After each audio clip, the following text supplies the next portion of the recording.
On peut construire des machines qui peuvent faire des maths pour nous, on peut construire des machines qui feront de la musique pour nous. Les machines peuvent devenir tout ce que vous êtes, peuvent faire tout ce que vous pouvez faire. La seule chose, c'est que ce qui est cette force indescriptible qui fait se produire toute chose, cela n'arrivera pas dans une machine.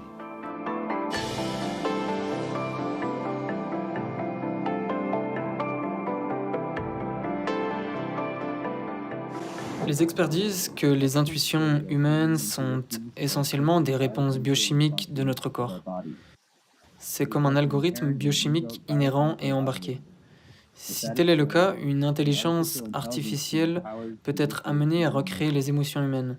Les intuitions humaines sont-elles vraiment des algorithmes biochimiques ou sont-elles quelque chose de plus profond? Eh bien,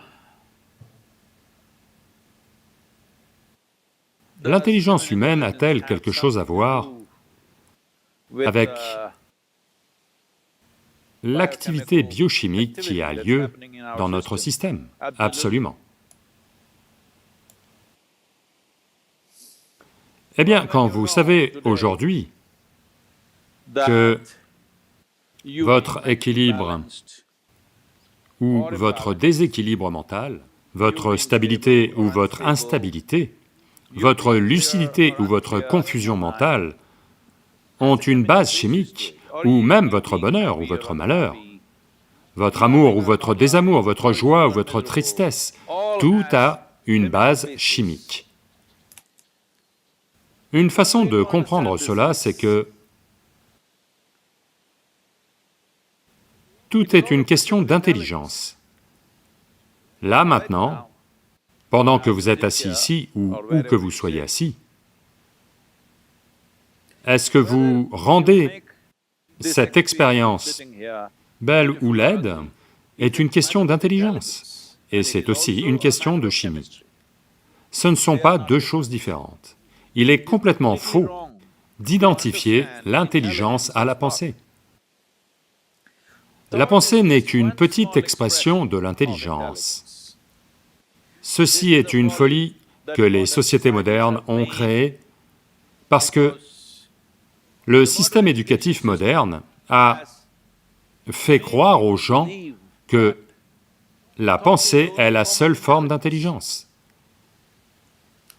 Si la pensée est la seule forme d'intelligence, vous allez naturellement voir l'accumulation de données, l'analyse de données et la projection de ces données, selon votre analyse, comme de l'intelligence.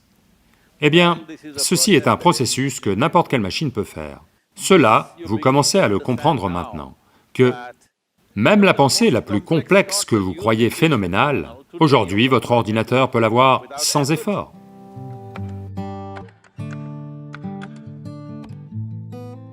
Voyez-vous qu'une simple calculatrice peut faire plus de mathématiques que votre professeur? Votre ordinateur peut faire bien plus de mathématiques que n'importe quel mathématicien. Donc, de toute évidence, ce que vous pensiez être un processus intellectuel très difficile est effectué par une machine bien plus facilement que vous ne pouvez imaginer. Maintenant, les gens disent, mais les mathématiques sont une chose, la littérature en est une autre, la musique en est une autre.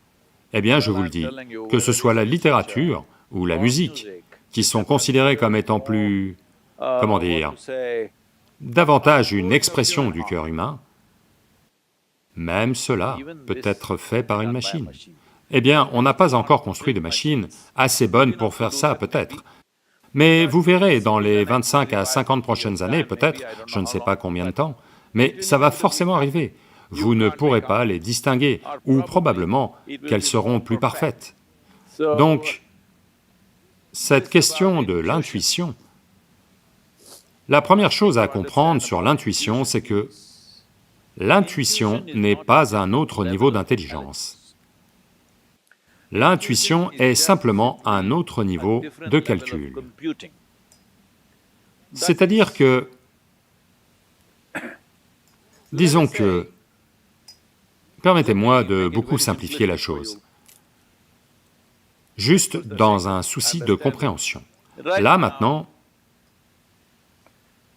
disons que vous avez eu un enfant, ou vous avez eu un bébé, qui n'a grandi qu'à l'intérieur d'une pièce, jamais vu l'extérieur. Soudain, vous le faites sortir et lui montrez cet arbre. Vous savez ce qu'il fait? Il collecte des données. La couleur, la forme, la façon dont il bouge, la façon dont il est. Il collecte simplement des données à travers ses organes sensoriels. Laissez-le regarder cet arbre pendant quelques minutes. Disons qu'il a grandi au bout d'un certain temps, et vous lui demandez de décrire un arbre, disons. Très probablement qu'il va le décrire à quasiment 90% comme il faut. Mais maintenant, le processus d'assimilation de l'arbre dans son mental n'est pas logique. Il ne dit pas que la feuille mesure 5 cm par 7 cm. La couleur est tel genre de vert qui est une combinaison de ça, ça et ça. Non, il n'y a pas d'assimilation logique, c'est intuitif, simplement juste comme ça, l'image lui vient à l'esprit. Parce que toutes les données sont là, traitées, et il saute toutes les étapes, 1, 2, 3, 4, et arrive simplement au résultat. Donc l'intuition, c'est juste que vous traitez les données de telle manière que vous ne passez pas par le processus logique à chaque fois. Donc intuitif signifie que votre ordinateur saute les étapes logiques et arrive à la réponse, ce qui est définitivement une façon plus sensée de mener votre vie. Est-ce juste un algorithme biochimique? Eh bien, je dirais oui à 100%. Donc, quand on dit algorithme biochimique, c'est un flux constant, vous pouvez l'ajuster comme vous voulez. De par la génétique, de par la culture, de par les influences extérieures, il est réglé d'une certaine façon. Mais si vous êtes conscient, vous pouvez le régler autrement. Alors, est-ce que ce sont juste des algorithmes biochimiques? Quand vous dites que c'est juste, vous pensez, est-ce que je suis juste un processus mécanique? Eh bien, il y a un mécanisme. La question c'est, est-ce que ce mécanisme est mené de façon consciente ou non? Là maintenant, il y a un intellect, il y a une dimension intuitive, et il y a de plus profonds niveaux d'intelligence, qui sont la base de la fabrication, de la création elle-même, la source même de la création. Cette intelligence est aussi embarquée en vous. La seule question c'est, à quel niveau d'accès êtes-vous? Voyez, tout le monde a un bras comme ça, d'accord? Maintenant, est-ce que tout le monde peut utiliser son bras de la même façon? Non. Différentes personnes l'utilisent de différentes façons. L'un est un joueur de ballon, il l'utilise d'une certaine façon, un autre est un écrivain, il l'utilise autrement, un autre est un artiste, il l'utilise autrement, un autre est un yogi, il l'utilise autrement. Parce que vous avez compris certains aspects de la vie, un autre a compris un autre aspect de la vie. Selon la façon dont vous vous impliquez, en conséquence, votre algorithme biochimique change en permanence. Ce n'est pas un processus rigide. D'accord, il y a certains paramètres, parce qu'autrement vous n'auriez pas de point de départ. Comme je l'ai déjà dit, la génétique, les influences culturelles, le samskriti, c'est-à-dire des générations d'apprentissage qui ont eu lieu en vous, toutes ces choses réunies, il y a un certain algorithme, mais il n'est pas fixe, il est fluide. Vous pouvez le changer à chaque instant de votre vie. Donc, votre intuition, quel genre d'intuition avez-vous? Les gens font juste des suppositions tout le temps et pensent que c'est de l'intuition. Non, si vous voulez développer l'intuition, la première chose c'est que vous devez apprendre à rester assis ici pleinement alerte et sans penser à quoi que ce soit. Quelqu'un me demandait, « Sadhguru, quand vous roulez, à quoi pensez-vous » Pourquoi diable est-ce que je penserai à quelque chose? Je conduis, c'est tout. C'est pour ça que je suis encore en vie. Parce que, vu le genre de risque que j'ai pris sur 2 roues, Je suis toujours en vie parce que je ne pense à rien. Si vous savez comment simplement être assis ici, alerte, mais sans penser, oh, comment est-ce possible? Je vous le demande, comment vous est-il possible de penser quand tant de choses ont lieu autour? Si vous prêtez attention, vous ne penserez pas. Donc, l'aspect le plus important de la vie est votre attention, pas vos pensées. C'est ce qu'un enfant qui a vu l'arbre pour la première fois a fait. Attention. Si votre attention est active tout le temps, sans aucune forme de jugement sur ce qu'est ceci, ce qu'est cela, simplement de l'attention, pas des pensées, juste de l'attention, vous allez naturellement devenir intuitif.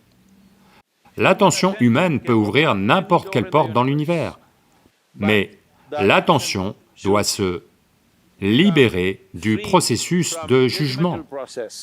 C'est-à-dire que, à partir des données limitées que vous avez recueillies, vous ne devriez pas sans cesse juger tout ce qui vous entoure. Parce que même si vous pensez tout savoir, les données que vous avez recueillies sont très limitées. Si vous observez cet arbre pendant toute une année, tout le processus de la chute des feuilles et de la pousse de nouvelles feuilles et tout, malgré ça, je vous le dis, vous ne connaissez même pas une petite fraction de ce qu'est cet arbre. Si vous voulez comprendre l'algorithme biochimique de cet arbre, on ne sait pas combien de temps ça vous prendra pour le saisir. Donc ceci est un mécanisme bien plus complexe que l'arbre. Donc à coup sûr, ceci, si vous passez toute une vie à prêter attention à ceci, malgré tout, ce que vous savez est infime. Mais à mesure que vous devenez de plus en plus conscient, vous déterminez les algorithmes biochimiques. C'est-à-dire que vous déterminez la nature de l'expérience. Mais maintenant, la question c'était, est-ce qu'on peut construire des machines comme ça? Oui, on peut. Tout comme on peut construire des machines qui peuvent faire des maths pour nous, on peut construire des machines qui vont écrire des histoires pour nous, on peut construire des machines qui vont faire de la musique pour nous, on peut construire des machines qui seront de nature intuitive. Donc, c'est une question très pertinente. C'est une question qui doit être examinée plus profondément que simplement en parlant d'intuition ou d'émotion. Elle doit être examinée en termes de processus vital, car le processus vital est tel qu'il n'y a pas de séparation entre l'intelligence, l'intuition, la pensée, les battements de cœur, le fonctionnement du foie, le fonctionnement des reins, ou ce que fait la rate, ce que fait le cerveau. Il n'y a pas de différenciation. C'est une grande fonction continue. Le comprendre ainsi est très important. Alors seulement, vous connaîtrez la vie. Alors seulement, vous ferez l'expérience de la vie à plein. Alors seulement, vous verrez que la vie vous laissera sans voix. Parce que il n'y a pas de mots. Qu'y a-t-il? Y a-t-il un mot? Y a-t-il un vocabulaire pour décrire un phénomène comme celui-ci? Il n'y a pas de mots pour décrire ce qu'est la vie, ce dont il s'agit. Il n'y a pas de conclusion. Quand il n'y a pas de mots, il n'y a pas de conclusion. Quand il n'y a pas de conclusion, il n'y a pas de mort. Ceci est la voie de la libération. Je sais que vous avez simplement demandé si les machines peuvent devenir comme ça ou non. Les machines peuvent devenir tout ce que vous êtes, peuvent faire tout ce que vous pouvez faire, probablement mieux que vous. Comme vous le savez, elles font les choses mieux que vous. La seule chose, c'est que elles ne peuvent pas devenir conscience. Eh bien, certains disent, nous allons introduire la conscience dans une machine. Cela n'arrivera pas, parce que c'est la vie. Ce que vous appelez la conscience est l'essence de la vie. Ce qui ne peut pas être décrit, ce pourquoi on n'a pas de mots pour le décrire, ce qui est cette force indescriptible qui fait se produire toute chose, cela n'arrivera pas dans une machine, à 100%.